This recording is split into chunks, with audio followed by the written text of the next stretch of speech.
خود جناب نبی کریم صلی اللہ علیہ وسلم ان سے زیادہ نرم دل انسان اور ان سے زیادہ انسانیت سے محبت کرنے والا انسان اللہ نے پیدا ہی نہیں فرمایا۔ سب سے زیادہ نرم دل انبیاء ہیں، اور پھر ان میں جناب نبی کریم صلی اللہ علیہ وسلم ہیں۔ کیوں؟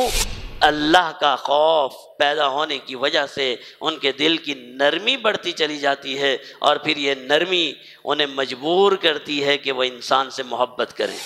قرآن میں بار بار اللہ نے اس جملے کو بیان فرمایا ہے، قُلْ مَا أَسْأَلُكُمْ عَلَيْهِ أَجْرًا، اے انبیاء، اے نبی تم کہہ دو ما اسألکم علیہ اجرا، ہم تم سے کوئی نفع نہیں چاہتے، ہم جو یہ تمہیں اللہ کی طرف بلا رہے ہیں، ہم جو تمہیں فلاح اور کامیابی کی طرف بلا رہے ہیں، اس میں ہمارا کوئی ذاتی منفعت، کوئی ذاتی فائدہ نہیں ہے۔ ان اجری الا علی اللہ، ہم تو صرف اپنا اجر اللہ سے چاہتے ہیں، جس سے اللہ رب العزت نے یوں بیان فرمایا، ان ابراہیم لحلیم نواہ، بہت زیادہ انسانیت سے محبت کرنے والے تھے۔ انبیاء کے بعد انسانیت سے محبت اور انسانیت کے ساتھ دوستانہ تعلق کی جو مثال صحابہ کرام رضوان اللہ تعالی علیہم اجمعین نے قائم فرمائی، کائنات میں اس کی کوئی مثال پیش کرنے سے قاصر ہے۔ عثمان غنی فوراً تشریف لے گئے اور 14 اونٹ بھر کر سامان لے کر آئے اور پیارے محبوب صلی اللہ علیہ وسلم کی خدمت میں پیش فرمایا تقسیم کر دیجئے۔ پیارے محبوب صلی اللہ علیہ وسلم یہ سامان خورد و نوش تقسیم کر دیجئے۔ کیوں؟ فرمایا عثمان کو یہ بات اچھی نہیں لگتی، عثمان کو یہ چیز اچھی نہیں لگتی کہ ہم اللہ کی راستے میں کھڑے ہوں اور ہمارا چہرہ تر و تازہ نہ ہو۔ انسانیت سے محبت، انسانیت کا احترام اور انسانوں کے ساتھ تعلق سیدنا عثمان غنی رضی اللہ تعالیٰ عنہ کے بارے میں آتا ہے۔ ہر جمعۃ المبارک کو ایک غلام آزاد فرمایا کرتے تھے، جو کسی کی گردن کو غلامی سے آزاد کرے اللہ اس کی گردن کو جہنم سے آزاد کر دیتے ہیں۔ اور عثمان غنی ہر جمعے کی نماز سے پہلے ایک غلام آزاد کیا کرتے ہیں کہ جناب نبی کریم صلی اللہ علیہ وسلم کی 2 صاحبزادیاں آپ کے نکاح میں آئیں۔ پہلے ایک صاحبزادی، ان کا انتقال ہوا تو جناب نبی کریم صلی اللہ علیہ وسلم نے اپنی دوسری صاحبزادی آپ کے نکاح میں دے دی اور فرمایا اے عثمان، اور ان کا بھی انتقال ہو گیا۔ پھر فرمایا اے عثمان، اللہ کی قسم ہے اگر میری اور کوئی صاحبزادی ہوتی وہ میں بھی تیری نکاح میں دے دیتی۔ غزوے کا واقعہ ہے، آپ جانتے ہیں، غزوہ تبوک ہے۔ پیارے محبوب نے فرمایا بھائی اللہ کے راستے میں خرچ کرو۔ ایک مرتبہ فرمایا عثمان لے کر آ گئے، دوسری مرتبہ فرمایا پھر عثمان لے کر آ گئے، تیسری مرتبہ فرمایا پھر عثمان لے کر آ گئے۔ اور حضرت ابو ہریرہ ہیں یا جو بھی صحابی ہیں روایت فرماتے ہیں میں وہ منظر میری آنکھوں میں ہے، عثمان ایسے گٹھری میں لے کر مار اور دولت آئے، پیارے محبوب کی جھولی میں ڈال دیا۔ پیارے محبوب اس مال کو یوں اٹھاتے جاتے ہیں، خوش ہوتے ہیں اور فرماتے ہیں عثمان آج کے بعد کوئی عمل تجھے نقصان نہیں پہنچا سکتا، آج کے بعد تو جو کرے تجھے نقصان نہیں ہوگا۔ اور وہ عثمان جسے خود پیارے محبوب صلی اللہ علیہ وسلم نے حیا کا علم بردار قرار دیا، اور سب سے بڑھ کر جو اللہ نے اعزاز دیا وہ ہے قرآن کریم کی حفاظت، قرآن کریم کو جمع کرنا۔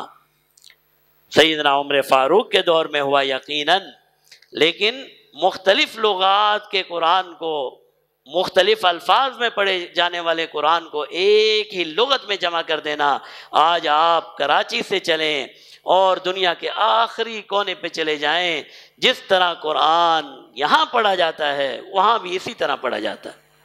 یہ کارنامہ سیدنا عثمان غنی رضی اللہ تعالیٰ عنہ کا ہے۔ سیدنا عمر فاروق رضی اللہ تعالیٰ عنہ شہید کر دیے گئے، شہادت سے پہلے 6 صحابیوں کے نام دیے، فرمایا میں تم پر کوئی مسلط نہیں کرنا چاہتا، یہ 6 صحابی ہیں، سب ایک سے بڑھ کر ایک ہیں، میرے بعد جس کو چاہو خلیفہ بنا لو۔ ان باغیوں کو یہ جرت کیسے ہو گئی کہ وہ مدینہ منورہ پہنچ گئے؟ فرماتے ہیں ان باغیوں کو یہ جرت اس لیے ہو گئی کہ انہیں پتا تھا کہ عثمان غنی خوف خدا رکھنے والا ہے، عثمان انسان سے محبت کرنے والا ہے۔ بس اس ایک نظریے نے انہیں یہ جرت دے دی کہ وہ مدینہ منورہ میں جمع ہو گئے۔ اور دن کون سے؟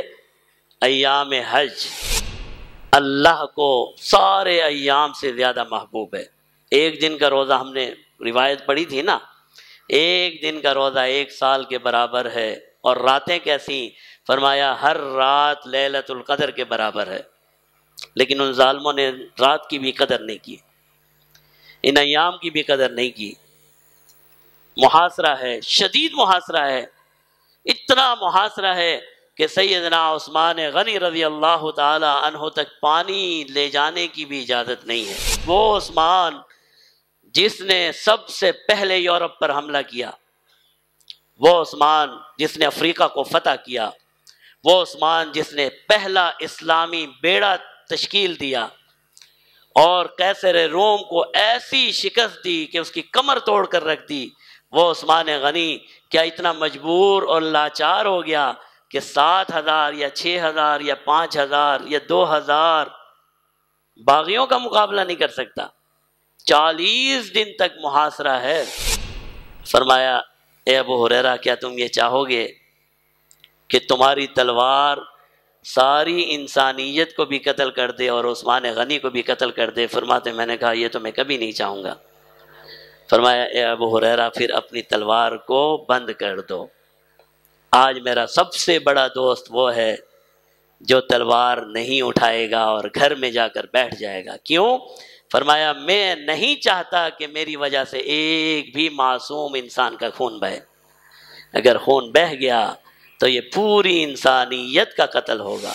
اور اس کے مخالفین مٹھی بھر لوگ ہوں لیکن وہ یہ کہتا ہو کہ میرے مخالف کا خون بھی میں نہیں بہانا چاہتا۔ کیوں؟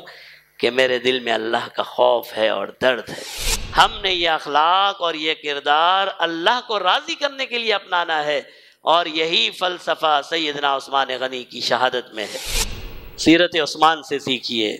آپ کا اور میرا ذاتی نقصان ہو جائے تو ہو جائے، لیکن میری وجہ سے، میرے عمل کی وجہ سے، میرے ہاتھ کی وجہ سے یا میری طاقت کی وجہ سے کسی مسلمان کا نقصان نہیں ہونا چاہیے۔ عثمان بتا کر گئے اے مسلمانوں خیال کر لینا، کل پیارے محبوب یہ نہ پوچھ لیں کیا مسلمانوں کی گردنیں کاٹ کر آئے ہو، کیا مسجدوں میں خون بہا کر آئے ہو، کیا مسلمان لڑکیوں کی عصمت دری کر کے آئے ہو، کس چہرے کے ساتھ میرے پاس آئے ہو۔ یہ ہے وہ فلسفہ جو عثمان کو قربانی پر مجبور کرتا ہے۔ اور پھر ایسا وقت آتا ہے، فرماتے ہیں اپنی بیوی سے فرما رہے ہیں پیارے محبوب صلی اللہ علیہ وسلم میرے خواب میں آئے، روزے سے ہیں۔ فرمایا پیارے محبوب نے کہا اے عثمان آج کی افطاری ہمارے پاس کرنا۔ یہ عمل قربانی چاہتا ہے۔ اللہ ہم سب کو اس قربانی کے لیے تیار رہنے کی توفیق عطا فرمائے۔